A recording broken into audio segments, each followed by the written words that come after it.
Scratch here at Southwest Boxing again. Delighted to be interviewing fellow Welshman Jay Harris. So if you're not, if you're not Welsh, I do apologise. We don't provide a subtitling service. You'll just have to try and decipher these Welsh accents of ours. So I do apologise. I'll try and slow it down because we do speak overly fast. And Jay is from the Swansea area, so his accent's even more Welsher than mine, I think. So I do apologise if you can't understand what we are saying. So I'm just waiting for Jay Harris to jump on with us now.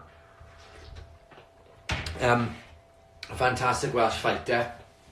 He fought Martinez, and the unbelievable Mexican fighter who, well, I wouldn't say beat Charlie Edwards. I was lucky enough to be there for the fight where Martinez got disqualified for hitting Charlie when he was down on the floor. So, and then obviously Martinez also beat Andrew Selby, knocked him out, I think, in the 8th round, stopped him. And then Jay stepped up to the mark, went, to America to fight him, put on an unbelievable performance, but way more to offer than just the one fight. Jay's career has been amazing considering how much he's achieved in such a sort of a short stint. So I'm just waiting for Jay to send a request now, and we'll get cracking. I hope you're all safe and well on this lovely, well, not lovely, it's a bit rainy in Wales as it normally is on this Thursday. So yeah, just keeping safe, keeping the old mind active, and we're just going to be going back impressed with Jay's punctuality. So yeah, just waiting to go live with him now. Jay, how are you? Yeah, good, thanks. You alright? Yeah, got the representing the old Swansea top there, I can see. Yeah, definitely. What's happening with the season? Do you think they're going to cancel the league, or what do you reckon's going to happen with that? Oh, do you know what? I don't really know what's going to happen with it. They've cancelled like the French league and stuff like that, so they may follow suit. But there's so much money in it. It may not. They may just do it behind closed doors because the Bundesliga is going behind closed doors. So I'm not sure what's going to happen. They can't just give the title or over to Liverpool, I don't think, or anything like that. Or in the Championship, they battling for promotion. There's only a couple of points in it, so.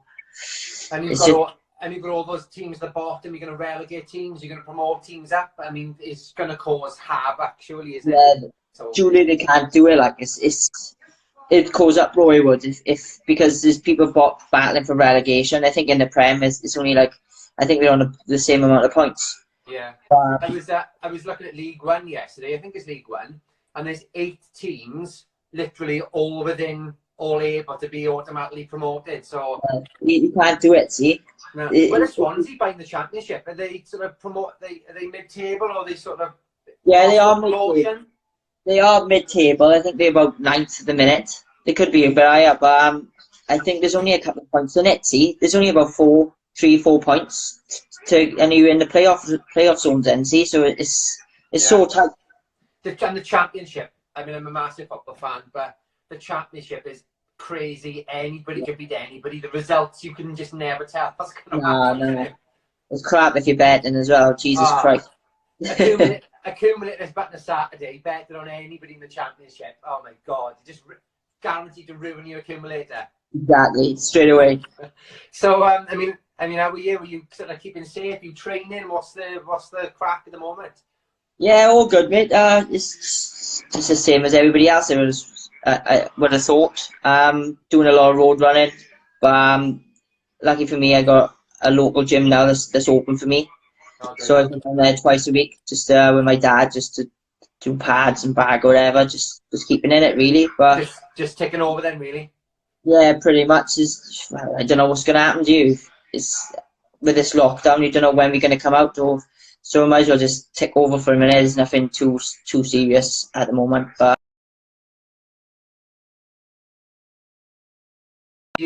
We speak to Chris Jenkins quite a lot. You missing Chris at all, or are you happy to be away from him? Nah, Chris is an header, and he. He's He's a already been good boy. text.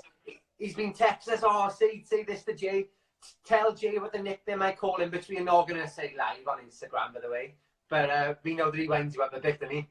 Oh yeah, he winds everybody up. But yeah, his favourite word is the C word, I think. I know. He doesn't come with a filter, does he, old Chris?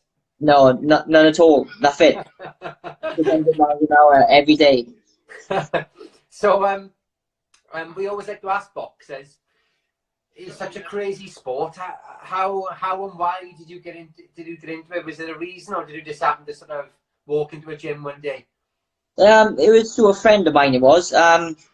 We was 12 years old and we were always out playing together. Good friend of mine, and every day like 5 o'clock he would like go to the local boxing, but I didn't know it was a boxing gym, so I literally followed him one day, and it was the Gwen DBC in Town Hill. So I went in there, did a session with everyone, liked it, and then I went home, and then my father was like, "Oh, where have you been at?" And then I was like, "Oh, I've been up the Gwen. I've done a bit of training up there." And then from then on, then he pretty much trained me from then on. But I tried football and I tried rugby. I tried everything, but I wasn't very good at anything else. So it was just the boxing part. Then it was never going to be sort of any of the sport. No, I'm not. I'm way too small for rugby. I could never play that. On the wing, you get in the wing, sure. You and Shane. I tried it. The ball was like a bomb to me. Get away. Was there was there like a defining moment when you were training that you realised, do you know what, I think I can be a professional. I think I can make a life out of this. Was there sort of a defining time? No, not really. But through the amateur career, like the first year I was started, I won a Welsh title. To be honest, which was pretty good in a sense. But yeah, as the years gone on, then I obviously went representing Wales a couple of times, and then boxing the British. But then when I come about 20, 21, I just pretty much had enough of the amateur game. So my ideas were to try and win the Welsh and win the British, which I did, and then I just turned over then straight away. Yeah, I mean, I was looking down obviously when we were told we were gonna, have an interview, looking at some of the places you've boxed. I mean, you've boxed in, Ulster Hall and Belfast. You've done the York Hall. I mean, what was fighting out in sort of America and in Texas like with all those bonkers, all those Mexican fans when you were walking in? Was that the highlight of the career so far, do you think? It was mad. I said it was like surreal. It was, walking in. It was really hostile. It was. People were just telling, they were going nuts with me. Pretty much, the Mexicans. They were telling me I was going to die and stuff. Yeah, spitting. Some of them were. I was just like, this is insane. But then as I come out, it was like a totally different thing. They were all cheering for me and shouting. He was like, "Hey, Harris, we love you," and stuff like that. It was bloody bonkers. It was. It's such a turn of events. Would you say that was one of the most proudest moment of your boxing career? Changing diehard Mexican fans from booing you and telling you were going to die to becoming fans viewers. It was a good feeling. I was, and then after when we went to the hotel and stuff, it pretty much got mobbed after that. Everybody wanted a photo and sign stuff. It was just unbelievable. It was. I mean, Mexican sort of love the fighters, and I mean, maybe you've got a bit of a Mexican style that come forward. Just I think that's maybe why they warmed you so much. You literally just went to war, didn't you, with Martinez?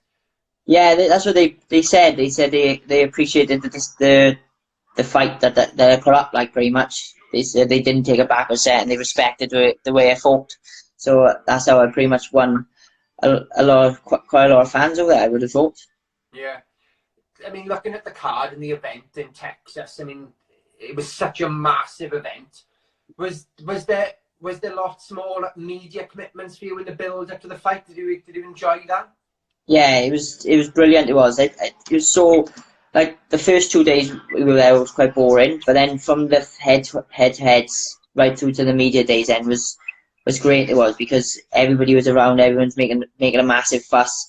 So I just pretty much embraced it all. I did, and just took it all in, because I didn't know if it could never happen again, but I just took it all in, and it was just a great moment, a great week.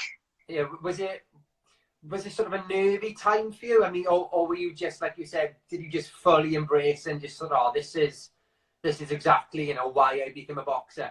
Yeah, that's exactly what I just thought. There's no point dwelling on the situation. I'm here now, so I might as well just enjoy it while I'm here. So that's what I pretty much did, and just enjoyed every moment of it. I suppose some boxers can get quite overawed, really, can't they, by the situation? And it's good now that that, what, moving forward, I've fought in Texas, these situations, they don't worry me. So I Yeah, suppose that's a great positive for you moving no, forward. exactly. It's all experience in it, and like I can take us on board, and hopefully, if I ever get another world title shot, just embrace that as well, and I will embrace every moment of it. Yeah, I mean, I was reading it. Obviously, I don't speak Spanish, but I was reading a few comments from Martinez post fight, and he said that you were by far the hardest opponent he's ever had in the sport. I mean, how does that make you feel? Because the guy is, he's a bit of a machine, isn't he? Well, it's great considering the last couple of opponents he's fought and beat as well. Saying that I'm pretty much the best ones he's fought is it proves how much of a high level I'm at really. Yeah. So yeah, it's really nice words coming from him, like really. I mean, especially when you see. I mean, I was lucky to be there. I went. It was the Lomachenko undercard was never really fought Charlie Edwards, and literally, I know it was a no contest, but Yeah. he wiped him out, didn't he, in like 2 rounds. It was unbelievable. Yeah. There was a lot of thing about that as well. That Charlie said he couldn't make the weight properly and stuff, which I do believe. He is big for the weight Yeah. for it. But yeah, well, if he wasn't going to finish him if that didn't happen in no contest, it would have happened the next round anyway. But yeah, I'm just happy with what he said. Really, it's really nice. Is he very heavy-handed? Would you say he's that sort of the hardest puncher you've come up against, or? Yeah, pretty much. Like hardest punch I've fought probably. Yeah. Um, because I've always said this. It wasn't so much like a knockout, like he put me away straight away, but most of the majority of the shots they do it like both hands. So I would give that to him. Yeah, definitely, he is quite heavy-handed. Yeah. When I was watching the fight, you don't really see this very often in boxing, but I mean, I thought it was quite clever. You took a knee in the fight, and when you did it, I thought that's quite clever because you often see boxers and they try and sort of fight through that pain, and then they end up then getting stopped. Is that sort of the reason why you took the knee? That's exactly why I took the knee. I said I could have taken the first shot to the body, but then he come pretty much rolling under and smacked me with another one. Yeah, it So was the double. You threw like a double jab, and he sort of moved, didn't he? yeah, so I just thought, screw this. I thought I just might as well take a knee, have the 8 rests, and just get up. And to be fair, I thought I won the round after that. Yeah, I mean, do you think that was a? How did you feel after the 8 count? Were you sort of back? Was it like were you fine after that 8 count? Were you back ready to go then? But obviously you were because you. Yeah. I just got up, try and compose myself really. I did go on the back foot for a bit, just to try and get my breath back. So really, and then once I got my breath back, it was just pretty much just go back at it. Yeah, I mean, obviously, despite losing on points, how much you will learn from taking, a huge step in facing what some people think are saying, he could be a pound for pound great. I mean, what have you learned from doing that? Do you think? Oh, you take everything from it, every fight you do, don't you? But obviously, I've watched it back a lot of times now, and there is a couple of mistakes I did make in that fight, and I think if we fought again, it'd probably be different again. But yeah, so it's just pretty much go back to the gym, work on the stuff that I did wrong, and then come back better. That's all you can really take from a fight, I think. What do you think of our friend Herb Santos? Do you know what that is? Nah, who's he? Herb Santos is the judge that gave it a 118, 109. Oh my days! Is he? I walked on it. What was he smoking? Was he getting paid, or what was all that about? I don't know. That was a ridiculous score. I thought it was just. Well, I heard that, and I even watching it back, it was literally there's no physical way it should have been that score. No way. It wasn't a family member of his, but any chance. I think it must have been a cousin or something. I mean, the other I thought 115, 112. I thought I'm sure you could accept that. Yeah, he did. possibly room for a Scored as draw. well. But 118-119 is insane. Yeah, 115, 113. I would have given that because of the knockdown and stuff like that. And there was bound to be a couple of other rounds you would have won in there as well. So when they said 115, 113, I was pretty much happy with that. I was like, oh, fair enough. I did get put down and whatever. But that stupid judge, whoever had scored it that much, was ridiculous. Who You know, lost? What an idiot. yeah, my God. How the hell could he? That's what's wrong with boxing as well sometimes. Is scorecards like that, and it's just ridiculous. I mean, did Do you you know, ever worry about that? I mean, especially going to America. Was that ever on your mind, thinking, oh, God, I'm out here now? I know it's in Texas, but it's obviously very close to Mexico. Were you ever thinking, oh, am I going to get done over by these judges? well, yeah, it wasn't kind of in the back of your mind because it's happened so many times. It's not just America now. It happens. It happens here. It happens in Britain today. So being the away fighter is always against you anyway. But like some of the commentary was like, what did they say? Because Martin is a champion, I think I'll give him the round. Yeah. I can understand that, see, because you should say if you score the round, score it as you see it, not because he's a champion, give him the round. Like, it's stupid. I don't agree with that whatsoever. No, I mean, like you said about dodgy scorecards, even in the UK. I mean, did you watch the Callum Smith and Ryder fight? I mean, that Watch was that. a little bit of a dodgy one as well, wasn't it? I thought the Lee McGregor and Cash Farouk one was a bit dodgy as well. Yeah. There's a couple. It does happen here. It does. Like you said, it happens everywhere now. It's just, I suppose, it's just part of the sport, isn't it? Unfortunately. Yeah, definitely, it is. It is, but it shouldn't be like that, really, should it? No. Not with a 10-9 system. It's easy enough to read a fight in this, but it does, as you said, it does happen. It's wrong. Yeah, I mean, looking at the fight, Eddie Hearn, I thought was a great quote that he came out with. He said that your stock has risen so much in this one fight, way more than it had in the previous 17. Would you agree with what he said there?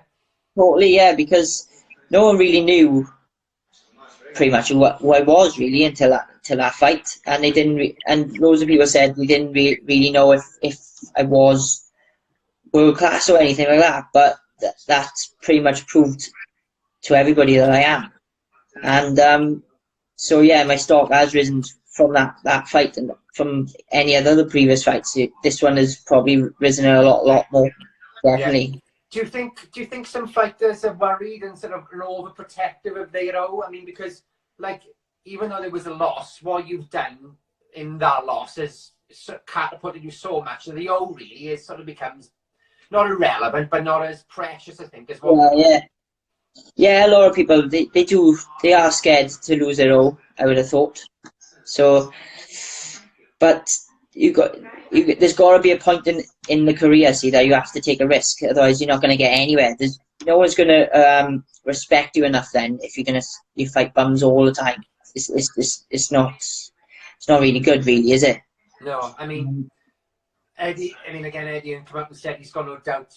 You're going to be a world champion. Do you think you've announced yourself now on the world stage? Surely you're not going to be going backwards to sort of European level now. Is it still sort of? Yeah, definitely. Just world elite fights, coming up. What do you say? Yeah, I'm hoping that's what it's going to be like. Perhaps maybe the next one, I'll probably just try and get back, winning ways maybe, and then just jump straight back in the world level scene, hopefully.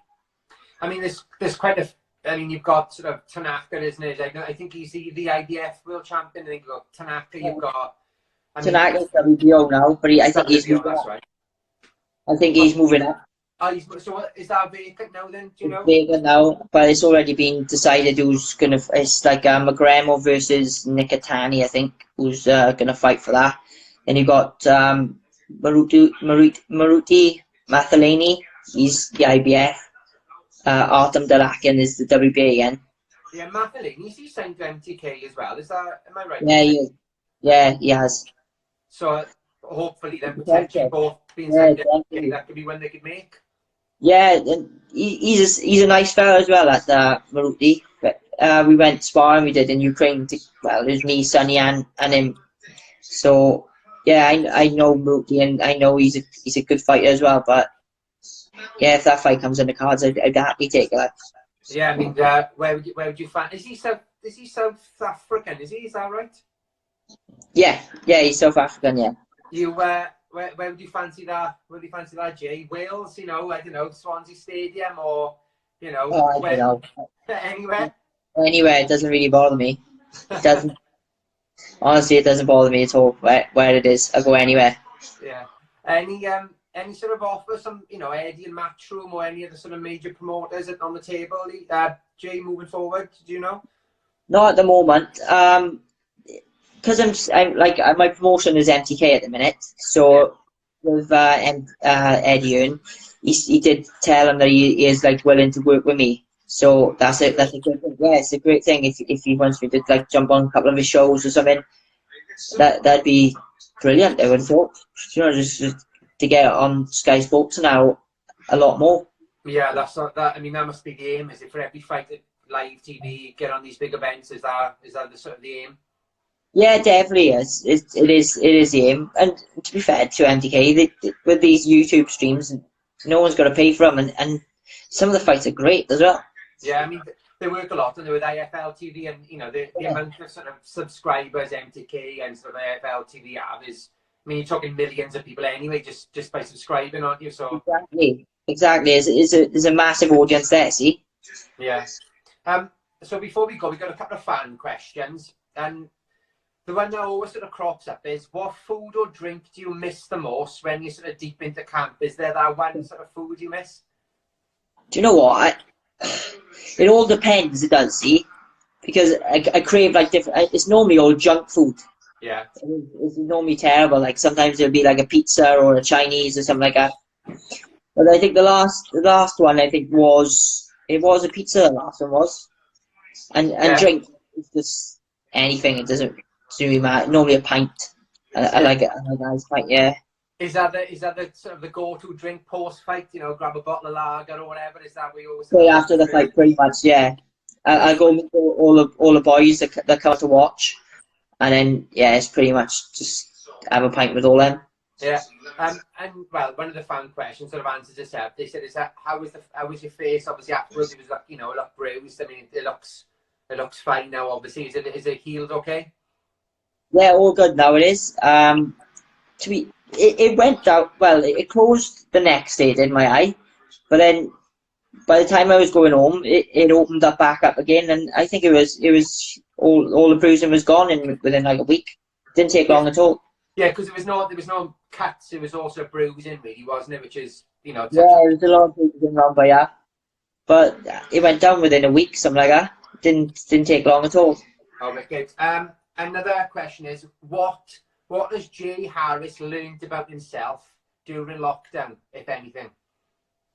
That I can lay a laminate floor. Being busy on the house better, yeah? Yeah, that's what I learned. I can lay a laminate floor. That's been alright. I can do a little bit of DIY. Maybe a bit of a DIY career post fight then, post boxing, Jay. I don't think so. Okay, before we go, we like to play a sort of a 50-50 sort of game with fighters. So I'll give you two options. You've got to like pick which one you prefer. Is that okay? Yeah, There's nothing dodgy, don't worry. Chris Jenkins isn't giving us anything for you to worry about. Okay, so first one. You a cat person or a dog person? Dog. Hand speed or footwork? Ooh, hand speed. Jab or hook? Jab is key. You a night owl or an early bird? At the more early bird at the minute. Box set or film? Ooh, film. I like a good film. You smashing Netflix like me at the moment as well? Yeah, pretty much. Done all the Marvel films. I made my girlfriend watch every single Marvel film I did. Did she enjoy it? I don't know. Who cares? They're brilliant. It doesn't matter what she thinks, is it? Okay, you eat in a restaurant or a takeaway in the house? Pardon? Eat out in a restaurant or a takeaway in the house? Eat out. Eat out. Mike Tyson or Muhammad Ali? Ooh, I'm gonna say Muhammad Ali, but he did that. So he did have problems with small people. Muhammad Ali did. Yeah. Fancy your chances, you were? Yeah, go for that. No problem. AJ or Fury? Fury, And the last one's going to be an easy one. Swansea or Cardiff? bronze. Brilliant. Well, Jay, thanks so much for joining us today, and we, wish you and your family all that. Make sure you're safe and healthy and well, and hopefully we can catch up soon. Yeah, definitely. Thanks for having me, John. Me and Kieran will come and watch your next fight, definitely. Oh, definitely. Nice one. Cheers, Jay. See you soon, buddy. Yeah, and you stay safe, right? Bye, buddy.